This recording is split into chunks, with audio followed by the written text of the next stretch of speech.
What's going on, rock stars? Are we live?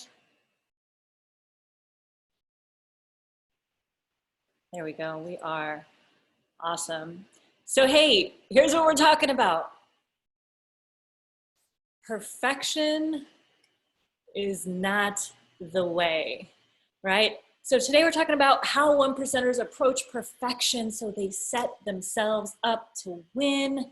Maybe you consider yourself a perfectionist and it's your part of who you are, part of your identity. It might even be something that you're proud of. And I'm here to give you a different perspective today, one that will shed light on the fact that you may want to shift that identity into something different because it's not serving you.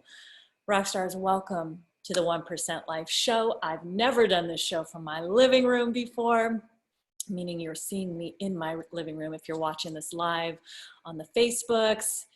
And if you're listening to the podcast on iTunes Radio, Google Play, iHeartRadio, Stitcher, wherever we have the 1% Life podcast, welcome to the show.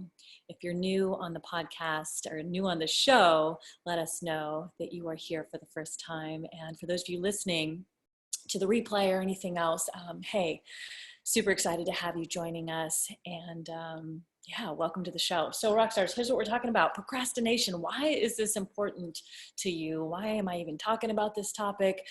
Let me tell you. By the way, tag somebody who needs to hear this. If you have any perfectionists in your life, tag them, share this out to them, because I promise you it's hurting their results. And this is going to completely shift how they think about that identity that they may hold really close to them and may just want to let it go. So Rockstars, here we go. So here, if you have ideas in your life that you are just not fulfilling upon, hey Rockstar, thank you. Hey Caitlin, hey Josiah, hey Connie, we got our regulars watching the show. I'm loving it. So Rockstars, let's get into this. If you have ideas in your mind that are always running through and you're like, oh my God, I've got this idea I want to complete upon X, Y, and Z, whatever it is, write the book, write the song, create a new sales presentation, sell a new offer, whatever the thing is, putting something new together. And you find these ideas staying in productivity mode, meaning they're not getting completed. There's a problem, okay? There is a problem. And if you feel like you overthink things to death, right? You overanalyze and you overthink and you're not making progress on the things in your mind that you know need to get done, you're just not making progress on them. Well, it may be because you are going into perfectionist mode, and today's episode is for you. So if you're feeling like you resonate with the identity of being a perfectionist, and it sometimes causes you to spin your wheels, to not put something out into the world, right? To not birth the thing, then today's episode is for you. So I'm super excited that you're joining us. For those of you who don't know me and it's your first time listening to the show or watching the show, my name is JoanieDhillon, peak performance coach and trainer and host of the 1% Life Show. So here's what perfection really stands for. Perfection stands for procrastination. If you consider yourself rather a perfectionist, you are simply succumbing to procrastination. And I know that's not what you want for yourself, is it? It's a form of procrastination because the simple act of perfecting something means that you are choosing to continue to go through the process of perfecting until it is perfect. Well, the reality is that nothing is perfect. It's simply the belief that it is now perfect. And for someone who participates in the behavior of perfecting something, it's never going to be perfect. Maybe you resonate with this in some way, shape, or form. And what it really is, because if perfection equals procrastination, meaning if I just can't get it, like it's actually a form of, I'm going to keep working on it until it's right. But really what it means is you're putting off getting it done, right? You're literally not getting it done because in your mind, it's really an excuse, not a conscious excuse, and a subconscious or an unconscious excuse for really procrastinating. So if perfection equals procrastination, then procrastination equals self-sabotage. Okay, so procrastination is actually a form of self-sabotage. And I know that none of you who are listening to this show right now want to participate in self-sabotage. I know that you know it doesn't serve you, does it? So it's an excuse. It's an excuse, and it's one that has maybe served you in some way, shape, or form in the past. However, I promise you that it's not getting you to where you want to be, because you are simply participating in the strategy over and over of the act of perfecting something that will never be perfect. And there's a better way. There is a better way. And what happens is you start saying to yourself, once I do X, then I will do Y, right? Once I get this little piece right, then I'm gonna do the other thing, right? Finish it. So what's an example of where you are procrastinating something in your life? What are you doing that you're not completing because something has to get done before the thing in its entirety can be completed? And I know that there's something for you, right? I know that there is. And, you know, for some of my clients, it's writing that book. Like I just have to learn how to do, I just have to write my first chapter. And once I get through my first chapter, then I can write my book. Well, what if you were to stop trying to perfect the first chapter and just write the book? Just write the book. Like, just stop the act of perfecting, because it's not even possible to perfect anything. There's nobody who says anything is perfect, right? Is it even possible for something to be perfect? Is it possible for a sales presentation to be perfect? No, it's possible for it to be good and damn good. It's possible for it to be pretty amazing, meaning the conversions are high. The more people you give it to, the more convert. Yeah. Can it be perfect? No, it's simply a subjective statement for something to be perfect. It's a belief, right? Oh, it's perfect. When someone actually says that something is perfect, is it ever perfect? No, that's simply a belief. And just like you believe it can be perfect, it can also be not so perfect or imperfect, right? And so we want to be aware of these beliefs that are coming up. Hey, Scott, how are you? So we want to be aware of these beliefs that are coming up. And for business, for those of you who are entrepreneurs, perfection is a recipe for failure. And what that typically results in is somebody who's trying to put out something into the world, right? Like, think of it as a concept of birthing something into the world. I'm a firm believer that right now there is a lot of things that are being birthed. And I don't really just mean, you know, the births that will happen in 8 or 9 months from now, or 10 months, whatever it is. I'm actually referring to, and that's real too, I'm actually referring to ideas in your mind that are being birthed into actual products and services right now. And those products and services and concepts, whether it's a song or a book or a thing that you want to birth into this world, it will never happen, Rockstar, if you continue to perfect, if you continue to live as a perfectionist and hold on to that identity. I usually have my glasses on. I don't have them on today. And perhaps it is so apropos for this topic of perfection, because yeah, okay, so what, is it not perfect because I don't have my glasses? No, that's just a belief. I can actually still deliver you the show without my glasses on, right? For those of you who are listening. So everything happens for a reason. And in business, when we overthink something, we're waiting for it to be, to have just the right language, for example, or just the right design, for example, or just the right eyes on it for it then to be perfect, right? And only then can I put it out into the world. Well, first I have to learn this, how to do this, and then I can do that, right? Remember, for me, it was, I got to learn how to do Facebook ads before I can hire an ad agency. Really? How long is it going to take me, somebody who really doesn't have time to dedicate to learn how to do Facebook ads, to actually learn how to perfect them? If that's even possible, it's not.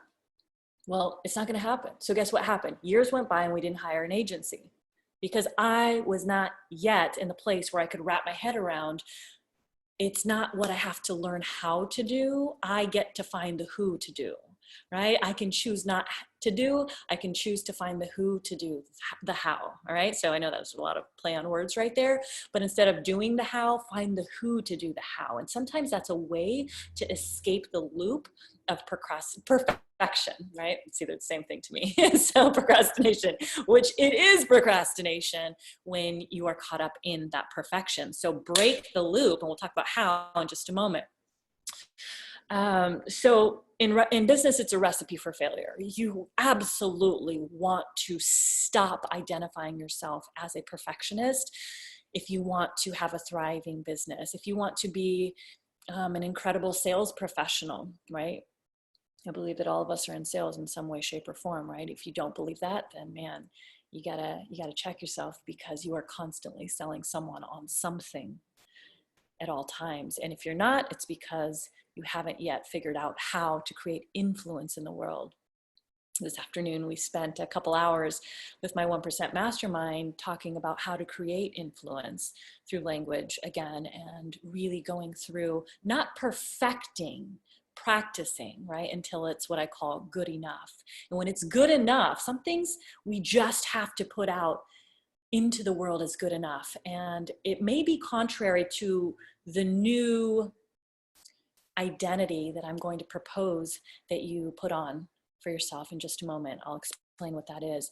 But good enough is a powerful concept to employ for many of you who are actually going into the act of procrastination by means of perfection. So I want to introduce you to a new concept.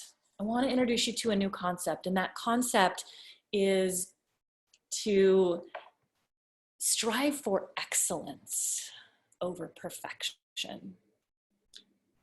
And when you strive for excellence in everything you do, and not in just what you do, but in who you are, when you choose to put on the lens or the hat of excellence, you choose to be excellent at everything that you do. Now, there's a real difference between being excellent and living a life of excellence than choosing to be a perfectionist and going about everything from a lens of perfection. And what is excellence? So let's just talk about what specifically is excellence and how does it apply to you? So what excellence is in my eyes, is that it's performing above, way above the status quo. So maybe you're asking, what does the status quo mean? Well, it just depends, right? It depends on what specifically we're talking about. And if we just say it's how the average people perform, and not the average people, the norm performs, right? So whatever it is, if you're in real estate, how does the norm perform? If you're in timeshare sales, how does the average perform, right? If you're in life, performing in life, like period, how does the average person go through his day? And I know that you're listening to this right now because you are choosing to be more than average. You are choosing to be above the status quo. And when you choose to be above the status quo, you choose to look at things through a different lens, a lens of excellence. And excellence means thinking about that extra 1%er level of thinking above the 99%, right? So here's some of the questions that you get to choose to ask yourself, right? As you shift into this new identity, out of the identity of perfection and into the identity of excellence and being a person of excellence. So what you get to do is you get to first decide that you want to stop being a perfectionist, okay? So just stop being a perfectionist, because it just means you're a procrastinator, and I know that's not what you want to be. So you get to decide that you want to live a life of excellence. And as you do that, the thing that you get to do is you get to ask yourself, well, how do I get to show up at the level of excellence? So what does excellence mean to me in my industry? And I think that's a good place to start. What does excellence mean to you in your industry? And I want you to think of what those things are now, and maybe even want to share them. What does excellence mean to you, right? If you were to think of the status quo and how most people show up, going above that, well above that, not to the level of perfection, right? Because it doesn't exist, but to the level of excellence. How does someone who shows up in total excellence show up in your industry, in your field that you're in? Are they more prepared than the average person? Do they plan their week ahead? Do they plan their day? Are they getting up an hour to 2 hours earlier and participating in particular habits or behaviors, or as I like to call power rituals, that 99% of the world aren't doing? Is that living in excellence? I would say that it is. I would say that it is. And only you know what excellence is in your field, right? But it's also pretty obvious to know what excellence is not. And that can be the first place that you start. Like, what is excellence not? Excellence is not sleeping in. Excellence is not, not doing any habits that result in success. Excellence is not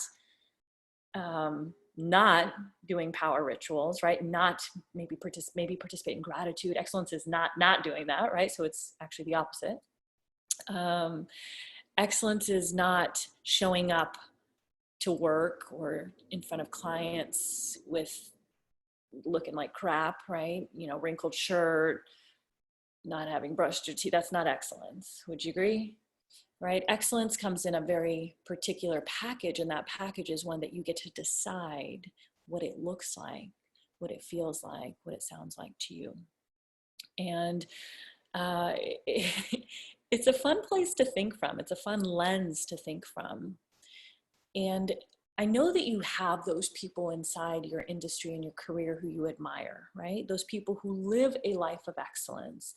So one of the ways that we can begin to be excellent is to model excellence.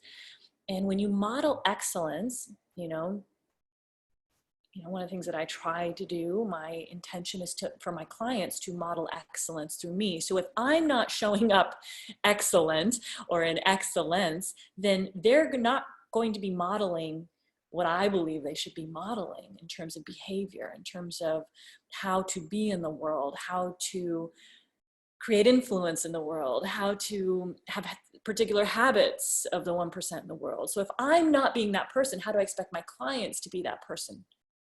Because they're modeling me. And if you aren't being that person for your clients, who do you expect them to model, right? Now I want you to think of it from another perspective. Who in your industry is operating at a level of excellence?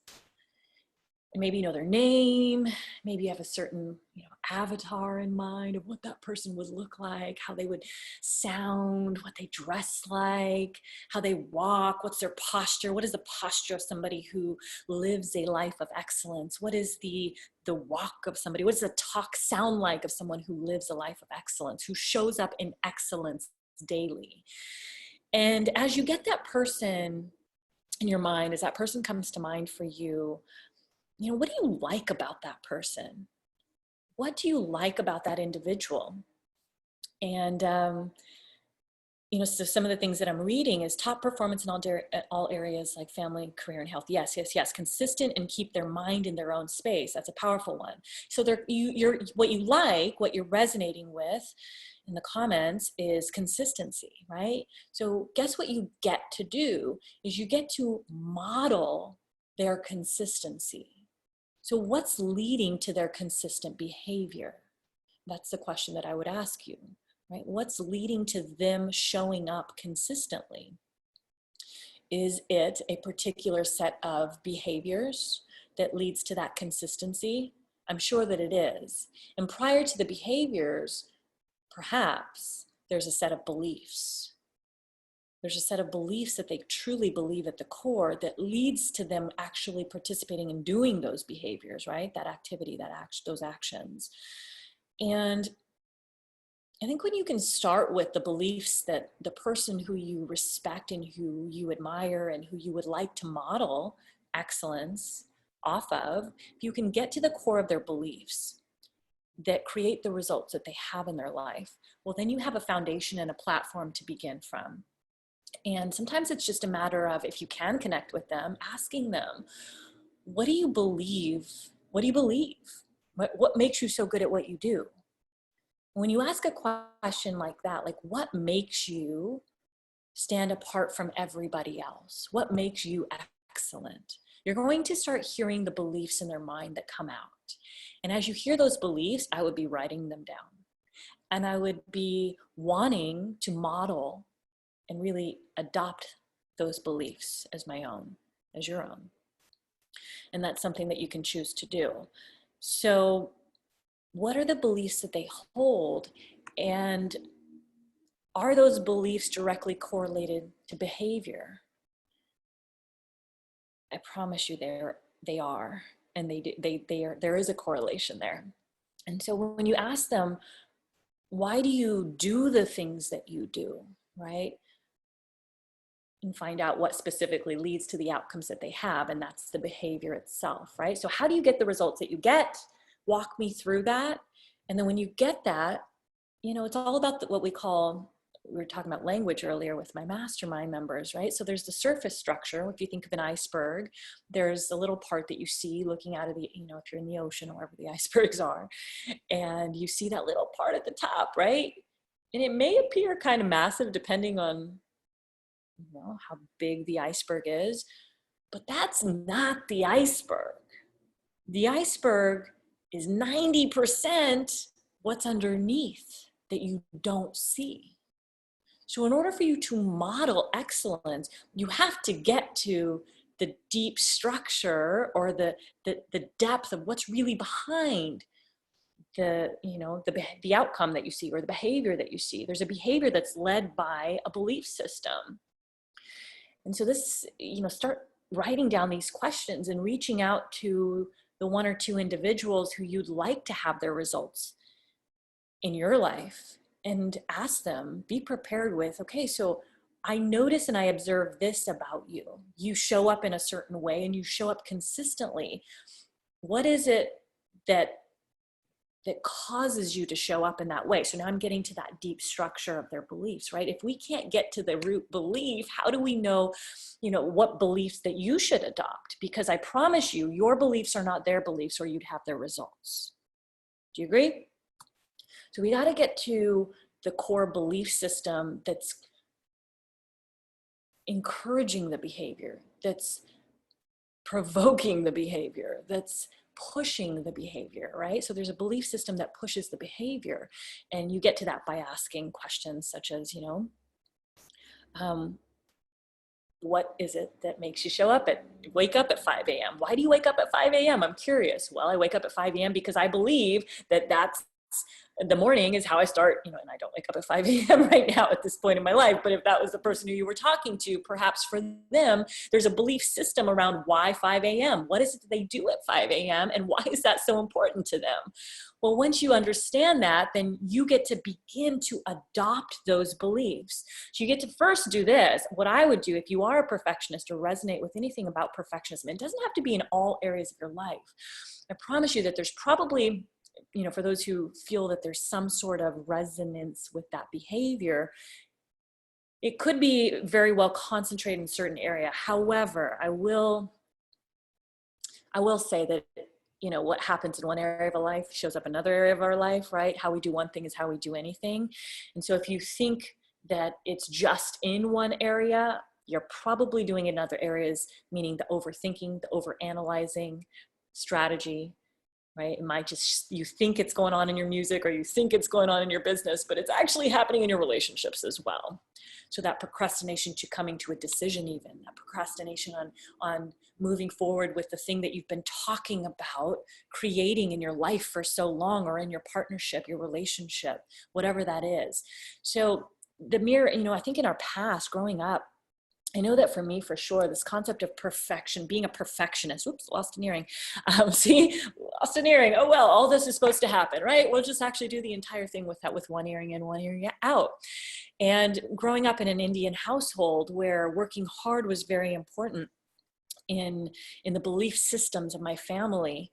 And if I wasn't working hard enough, I wasn't going to be that perfect child in my eyes. And there's no such thing as a perfect child, is there?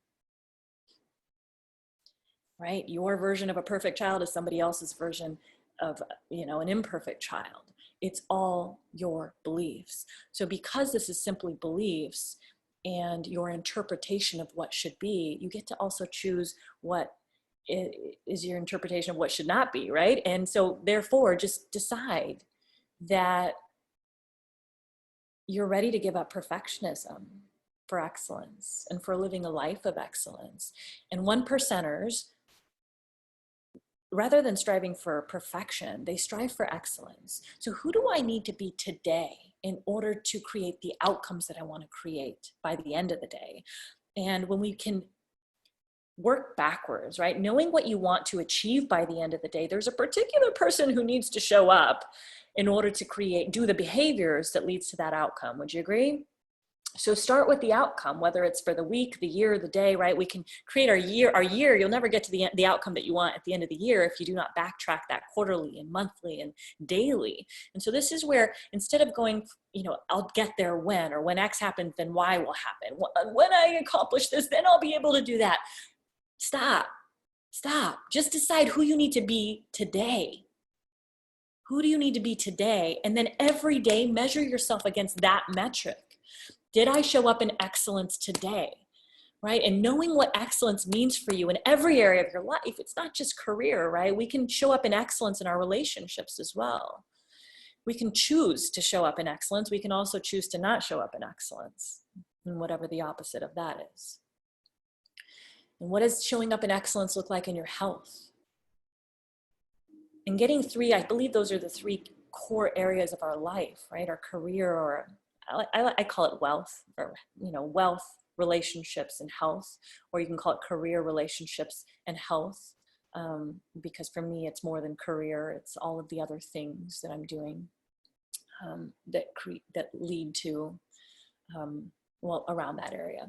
So who do you need to be in each of those 3 areas? And maybe you just take a piece of paper and you brain dump and you write out career. What does excellence look like for me when I, in my specific career, right? Brain dump everything out. You know what average is. So what does a way above average look like that's not perfection? It's somebody who gets up earlier. It's somebody who comes prepared. It's somebody who's dialed it, dresses above the rest. Maybe you actually iron your shirt every day. Maybe you actually go the extra mile to do the thing that most people aren't doing. It's not that you have to dress expensively, but maybe for you, it could be putting a little extra care and attention into, your appearance. Maybe it's not, and that's okay. But what does that level of excellence look like in your career? What does it look like in your relationships? And what does it look like in your health? And brain dump all of those things out and begin to formulate your new identity that you'll start programming yourself to be. And that's what you hold yourself to a metric of daily. It's not, did I hit my goal? Well, you're only going to hit your goal if you're the person who hits your goal. Make sense? If you're not being the person who's capable of hitting your goal, you're never going to hit your goal. So why not detach a bit from the goal and measure yourself against the identity of simply showing up in excellence and being an excellent person every single day in all areas of your life, in your relationships, in health, and in your career. So I hope that helps. And I'm excited to hear how you begin to manifest this in your life. And manifest it meaning to put it into your life and to go about it with intention So share with me, take a snapshot of you listening to this episode. If you're listening on iTunes or whatever platform you're listening to it on, take a snapshot of it. Find me on Instagram, tag me so I can actually see that you did it, and share with me what you liked about this episode, what you loved, and maybe what you want to hear more of.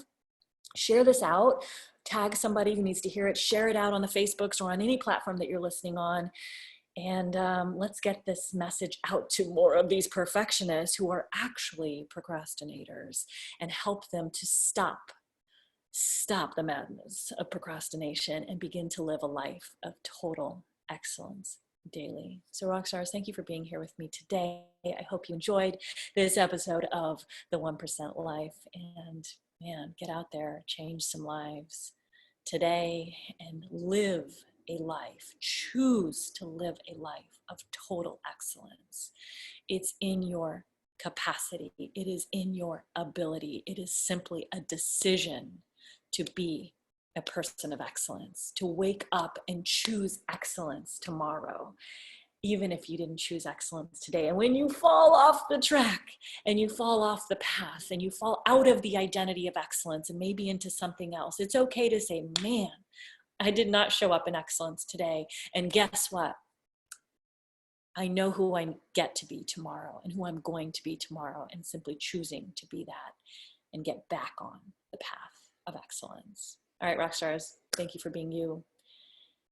And I will see you on the next episode of The 1% Life. Peace.